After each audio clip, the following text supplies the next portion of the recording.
Buenas tardes familia, mi nombre es Sergio, muchos ya me conocéis. El mundo del caballo cambió literalmente mi vida y hoy os traigo a dos personas excelentes que os van a enseñar y os van a dar pequeños consejos para un mejor trato y cuidado de nuestro caballo. Os presento a Mar y Marta.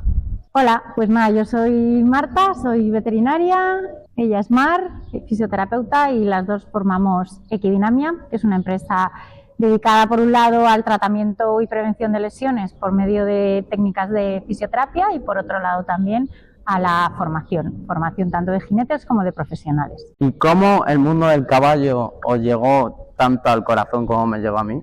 Bueno, yo desde pequeña montaba caballos siempre, me encantaban los caballos y tenía claro que quería que los caballos formaran parte de mi vida laboral. Así que nada, por eso estudié veterinaria con la idea de dedicarme a los caballos y después, bueno, pues ya fui encontrando mi camino en la fisioterapia equina. Yo, igual que Marta, desde pequeña siempre monté y era mi pasión, me quedaba sin viajes de fin de curso, cualquier plan era peor que irme a montar y entonces, como no podía ser de otra manera, mi profesión tenía que estar relacionada. Y estudié fisioterapia porque no fui tan valiente como para estudiar veterinaria, entonces nos conocimos haciendo la especialización y desde entonces hasta ahora. ¿Y cuáles son los errores más comunes que veis al principio? En el principio, como tú bien has dicho, o sea, los errores están en las bases, en cuando la gente, siendo pequeña o no tan pequeña, decide empezar a montar a caballo, lo que se les enseña, sin tener ninguna mala intención, por supuesto, pues carece a veces mucho de una base real en cuanto a lo que para el caballo es mejor o peor, ¿sabes? Son cosas que siempre se hicieron y se aceptan como buenas y realmente hay muchísimo que cambiar ahí. Y uno de los errores yo diría que es tratar al caballo como si fuera parte de nuestra equipación deportiva y no realmente respetando las necesidades que tiene como caballo, ¿no? Que a veces hemos asumido que uno va a una hípica y que los caballos están metidos en boxes y que los caballos comen 3 veces al día y que los caballos se les saca pues cuando la persona tiene tiempo, ¿no? Y bueno, pues hay muchas de esas cosas que van en contra de la naturaleza del caballo. Y al final lo que nos van a producir es, por un lado, pérdidas de rendimiento deportivo, no conseguimos con los caballos hacer lo que queremos hacer y por otro lado, por supuesto, lesiones y darle al caballo una vida pues que no es justa. ¿Y qué consejos podéis dar para que el caballo tenga una mejor vida, por así decirlo? Porque muchas veces el ser humano perturbamos la libertad del caballo. Sí, la mayoría de problemas que tienen sí, creo que derivan un poco del manejo que hacemos, ¿no? A nosotras nos gusta mucho, siempre que evaluamos los caballos, hacerlo de una manera muy holística, muy global, ¿no? Entonces, siempre que nos llaman para un problema, no nos centramos solo en el problema, sino que intentamos también evaluar un poco al caballo en general y eso es una cosa muy... Y el manejo que se les da, porque por muy bien que nosotros hagamos nuestro trabajo in situ, si luego las condiciones que se le dan al caballo desde estabulación o no estabulación, herraje, no herraje, tengo mi equipo adaptado al caballo y no a mí, porque de nada sirve ir a una tienda, sentarte en la montura y decir, uy, qué bien me queda y que luego a tu caballo no le sirva, y ahí vienen muchos problemas. ¿Cómo tiene que quedar una buena montura para que no estropearle el dorso a tu caballo, que tenga problemas musculares? Es como un zapato, o sea, la cosa es, no hay una montura, hay una montura que le queda bien, o sea, igual que a ti mi zapato no te valdría, probablemente es muy difícil que al azar esta montura que a mí me ha gustado cuando me he sentado o que la he probado en el caballo de fulanito la coja y le valga a mi caballo. Entonces hay unas características que no son difíciles de ver, de hecho las enseñamos siempre en las formaciones para darte cuenta de si esa montura le queda grande, pequeña, bien o mal a tu caballo. Imagínate tú correr con un zapato grande o pequeño, o sea, eso ya es incómodo de por sí. Más totalmente. Una embocadura, más un jinete que monta mejor o peor, más una herradura que te queda bien o mal, más una... O sea, fíjate cuántos más es. Es verdad que en el tema de las monturas creo que un problema grave que tenemos a nivel general, global, es que muchas tiendas, si tú, salvo que te compres una montura a medida, muchas tiendas no te dejan probar monturas nuevas porque, oye, la pruebo y te la devuelvo. Pues dicen, no, que me la vas a devolver ya estropeada. Y no hay un estándar de medición general, es decir, si hubiera una manera de decir, midiendo esto y esto, la talla de mi caballo es tal, como tu talla de los pantalones. Te pueden quedar de una marca un poquito mejor, un poquito peor, pero esa es tu talla. Las únicas tallas que existen en monturas es la talla de asiento, las pulgadas. Las pulgadas van con el tamaño del jinete, eso por supuesto hay que tenerlo en cuenta, pero hay tantos otros parámetros que no podemos medir, por eso a veces que la gente te dice, ¿y qué montura me compro? Pues no lo sé, tenemos que ponerlas encima y ver cuál queda mejor. Sí, de hecho, mira, para que veas la importancia, o sea, podríamos decir que un 90% del origen de los problemas de dorso vienen de una montura mal ajustada. ¿Y cuáles son los problemas más frecuentes que tratáis? Dorso. Sí, Dorso, sobre todo, sí, a sobre causa de la todo montura, ¿no? Bueno, no solo, pero muchas veces sí, no todos los problemas los encontramos justo debajo de la montura, también en la parte lumbar, que es la que está justo detrás, o a nivel ya de grupa, también hay muchos temas ahí. O a nivel de rendimiento articulaciones. también. Imagínate que si el caballo, su motor está detrás y hay una montura que no le permite que todo ese movimiento Pero, pase pues, hacia adelante, hacia el contacto, lo interrumpe, pues la queja puede ser es que el contacto es malo, o es que las espaldas no están funcionando, o es que los pies no están ahí. ¿Sabes? No es como justo en el sitio, sino que afecta a todo el caballo, porque el caballo no es un dorso, es un todo. Es un todo y bueno, hay que entender que el motor lo tenemos detrás y esa energía tiene que pasar hacia adelante y si tenemos algo en medio que no lo facilita, pues... Y una cosa que me parece muy curiosa, que me gustaría comentarlo con vosotras, ¿cómo puede ser tan curioso el caballo y te llegue tanto al corazón que, por ejemplo, te voy a poner un ejemplo, cuando vas a montar y estás bien, el caballo está bien, le notas bien, pero cuando va mal, el caballo va a la par. ¿Por qué puede ser eso? Lo percibe, Lo percibe todo. Hombre, yo creo que ahí habría otras personas que te lo podrían explicar mejor, Sí. pero así un poco de corazón a corazón, si quieres. Yo creo que el caballo es un animal extremadamente sensitivo que capta tus emociones y capta tu estado de ánimo. Y si tú vas como una moto, le vas a poner como una moto, ¿sabes? Y si estás al contrario muy relajado, tal, pues él va a ponerse en la misma frecuencia. Esto, fíjate, nos pasa mucho en las terapias, que a Sí. veces te dicen, quiero que vengas a ver a mi caballo, pero no sé si te va a dejar tocarlo, porque es que mi caballo es muy especial, porque es que mi caballo... Y tú, bueno, siempre llegamos, nos presentamos al caballo, hacemos las cosas poco a poco, y la verdad es que pocas veces me ha pasado, o casi ninguna, yo creo que nunca nos ha pasado, que no podamos hacer lo que queremos hacer con un caballo, ¿no? Y es porque yo creo que de alguna manera captan que estás ahí para ayudarles y que vas de una manera pues muy afable, ¿sabes? De hecho, el Entonces, caballo te cuenta mucho sobre su propietario, sin que los propietarios lo sepan. Puede ser una réplica en muchos casos, ¿no? sí. O sea, nos ha pasado veces de estar nosotras con el caballo, porque a lo mejor hemos llegado antes y de repente aparece el propietario en escena y el caballo cambia Le cambia la radical. cara. Le cambia la cara, empieza con alguna estereotipa, se pone a guiñar, se pone nervioso, ¿sabes? Y dices... Sí, a veces trabajamos mejor si los propietarios, no con todos, evidentemente, pero a veces sí. ¿Y cuáles son, por así decirlo, los errores comunes que hay en el entrenamiento de los caballos? Pues mira, yo creo que uno primero es abusar del trabajo montado. O sea, a veces la gente entiende que entrenar un caballo, trabajar un caballo es subirse encima.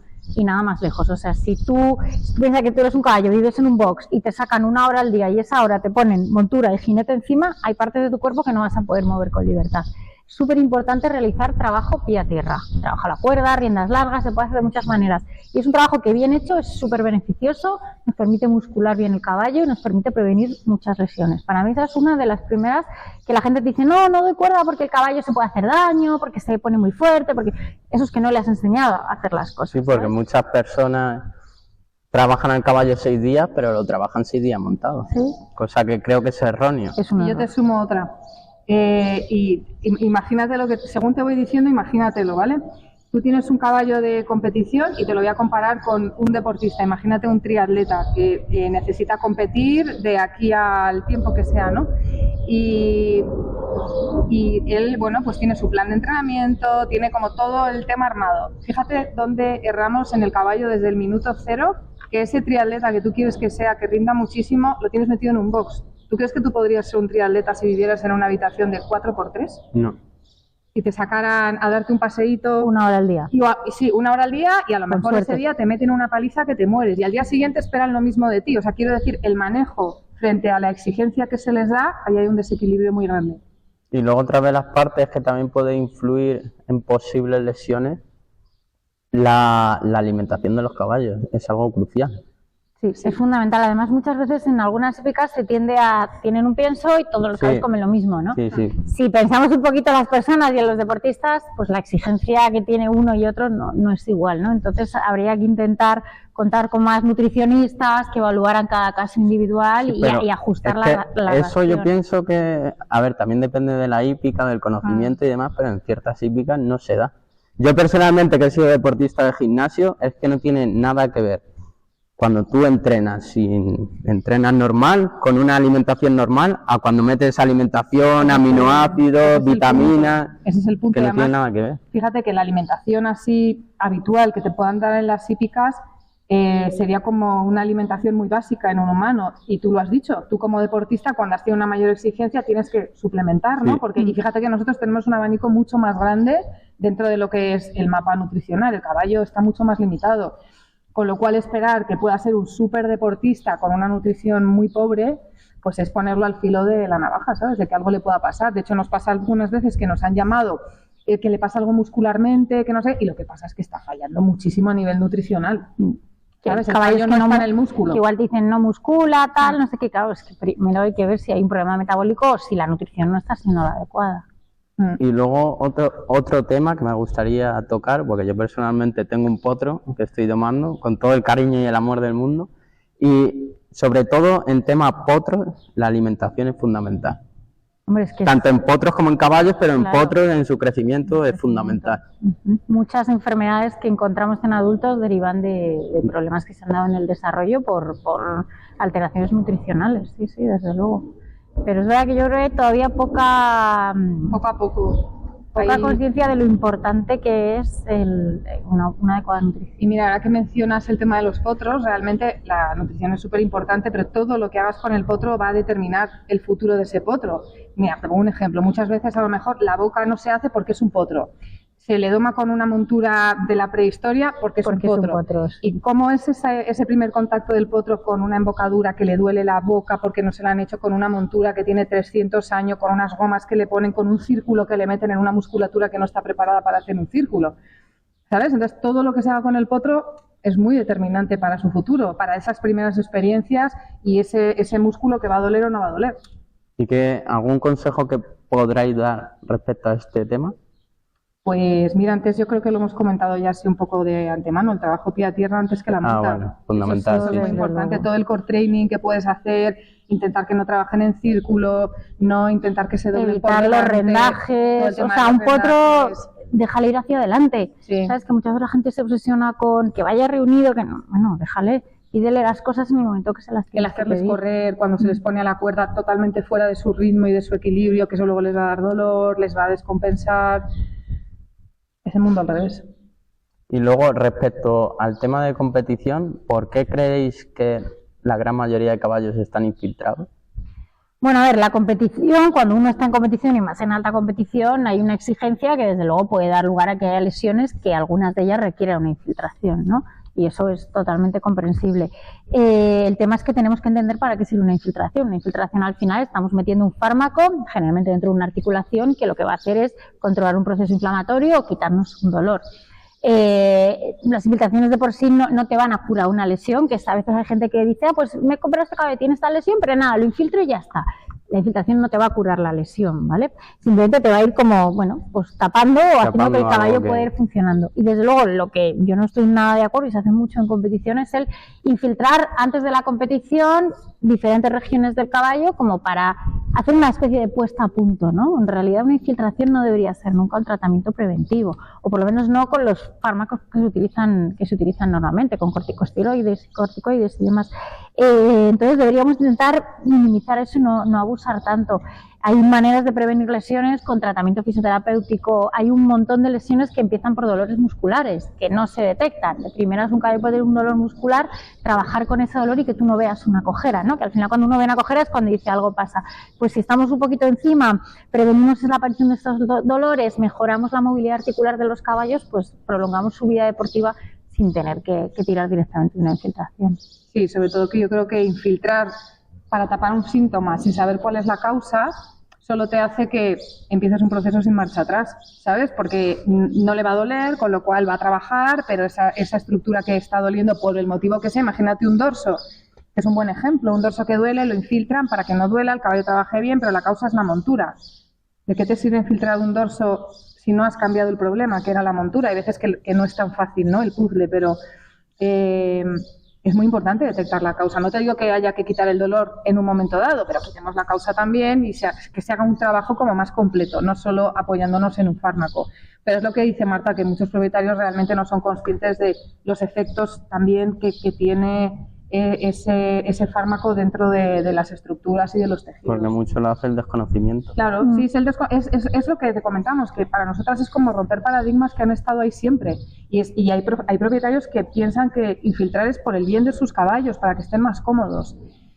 Y a ver, puede haber casos que sí, que digas, hay una cosa que solo se puede manejar de esta manera, pero tenemos que tener en cuenta que no estamos curando con una infiltración. Vale, y ahora un tema que me encanta, ¿caballos cerrados o no? Nos encanta también. Nos encantan los caballos descalzos. O sea, si pensamos en el bienestar del caballo, en la prevención de lesiones, en lo que es más natural, fuera herraduras. Pero es verdad que, como siempre decimos, es una técnica para todos los caballos, pero no para todos los jinetes, porque no todo el mundo está dispuesto a darle unas condiciones de vida determinadas que son las que necesita un caballo descalzo. Más aún si son caballos que llevan muchos años cerrados y de repente les quieres descalzar. Pues bueno, si no estás dispuesto a dar esas condiciones y no cuentas con un profesional, un herrador que conozca la técnica y pueda hacer un buen manejo del caballo, pues a veces el resultado no es bueno. Claro. Pero pensando en la salud del caballo, en la prevención de lesiones y tal, desde luego adelante. Yo, mira, te cuento algo que es totalmente empírico, ¿vale? O sea, no... Pero tengo la sensación desde hace mucho tiempo ya, y siempre lo comento en mis cursos en los que digo, oye, quedaros con lo que os parezca bien que os contamos, lo otro lo desecháis, ¿no? Pero siento muy fuerte que todo lo que pasa en el casco y todo lo que pasa en la boca afecta muchísimo a todo el caballo, ¿sabes? Entonces, si se le pueden dar esas condiciones en las que el casco permita que el casco pueda funcionar correctamente, el resto de estructuras van a funcionar más favorablemente, con lo cual te quitas un montón de papeletas de posibles lesiones por esa causa, que no necesariamente tienen que ocurrir en el casco, ¿sabes? Pero que van a subir. Sí, sí. El ser humano literalmente que perturbamos, algunos, no todos. Perturbamos hablando de esto, lo de la boca que decía Mar es súper importante, que es verdad que cada vez ya la gente tiene más en la cabeza que hay que llamar al dentista mínimo una vez al año y demás, pero todavía te encuentras caballos, pues lo que dice ella, un potro que bueno, como es un potro todavía no le miro la boca, o que le preguntas a alguien, ¿cuándo le he mirado en la boca la última vez? Pues no tengo ni idea. Y claro, o sea, al final queremos manejar a los caballos desde ahí y todo lo que pasa dentro de la boca, eso es todo tensión que se transmite hacia atrás. Ese es otro tema que un día podemos tratar si quieres, las embocaduras. Perfectamente. Y otro tema... Ese miedo a ¿y qué hago si no tengo embocaduras, sabes? Y otro tema que me encanta, mira, lo voy a hacer. El tema de las pistas. ¿Provoca lesiones o no? Hombre, potencialmente sí. Si es una pista... A ver, con las pistas tenemos que tener cuidado de que no sean ni excesivamente duras ni excesivamente blandas. Pistas excesivamente blandas hacen trabajar mucho más a todo el tejido blando. Y es como si te pones a galopar en un arado y el caballo no está preparado, pues te puedes cargar un tendón. Pistas excesivamente duras generan más impacto a nivel óseo y articular. Pero ¿qué es lo ideal? Lo ideal es trabajar una pista que sea regular para hacer un trabajo intenso, pero no nos olvidemos de que no podemos únicamente trabajar a los caballos en una pista maravillosa, que esté todo rectito, todo estupendo, porque entonces dejamos dormido su sistema nervioso. Es súper importante complementar el trabajo de los caballos con irnos al campo, coger terrenos diferentes, duros, blandos, subidas, bajadas, todo eso es información para el sistema nervioso. Y si tenemos un caballo que únicamente sale del box y trabaja en una pista de geotextil maravilloso, el día que salga y pisa una piedra, ahí se nos va a lesionar, porque su sistema nervioso pues no está atento para reaccionar. Claro. Así que es un equilibrio. Ahí todo dicho, yo creo. Un equilibrio. Está todo dicho ya. En ese aspecto yo creo que sí, o sea, es cuestión de darle los mayores, o sea, cuanto más estímulo le des, más preparado está. Como las vendas, ¿para qué le pones unas vendas? ¿Algún consejo que recalcar para las nuevas generaciones, para jinetes que no tienen la información necesaria? Porque muchas veces, yo me incluyo, creemos que hacemos las cosas bien, pero es todo lo contrario. Al final estamos perturbando, por así decirlo, la libertad del caballo. Yo te diría que se formen y que se cuestionen las cosas. Sí. Que todo lo que no, que se lo cuestionen, que no hagan las cosas porque se han hecho así siempre, que por lo menos abran un poquito la cabeza para cuestionarse las cosas. Y que si a ti hay algo que sientes que no estás a gusto, que te resulta incómodo hacer, que no por vergüenza a lo que los demás digan, investigues un poco o te preguntes si eso que estás haciendo realmente va a favor del bienestar de tu caballo. Porque mucha gente nos dice, es que yo soy el raro de la cuadra. Y realmente el raro de la cuadra es el que se está cuestionando si lo que hace tiene un sentido o no. El que realmente va un paso más allá porque su caballo esté un poquito mejor. Eres el raro, pero tu caballo es el que está mejor, ¿no? Y ojalá llegue un momento en el que sea al revés, que el raro sea el que hace lo que siempre se hizo, y se quede un poco más solo. Hombre, yo creo que poco a poco hay... Poco a poco, sí, sí. Las cosas han cambiado y no hay ninguna duda. Pero todavía hay mucho trabajo Sí, por hacer. hay mucho trabajo. Desde la formación hay mucho trabajo. Hablando de formarse, el conocimiento es lo que nos da todo en la vida y para que nuestro caballo tenga una mejor vida es fundamental el conocimiento. Por eso voy a dar paso a Mar para que os cuente un poquito. Pues mira, Sergio, gracias. Abrimos ya, de hecho ya podéis, ¿cómo se dice? Seguirnos. Seguirnos. Abrimos una nueva red social que es Equidinamia Academy. Ya teníamos Equidinamia, pero esta nueva red de Equidinamia Academy va enfocada sobre todo a la formación, tanto de profesionales como de jinetes propietarios, nivel presencial, también a nivel del online, incluso encuentros en el mismo Instagram para que planteéis vuestras dudas y bueno, pues desde allí se empieza a mover esto y podamos sumar ese grano de arena al bienestar de los caballos. Estaré muy atentos porque las plazas van a volar y yo voy a ser uno de ellos. Nos vemos pronto.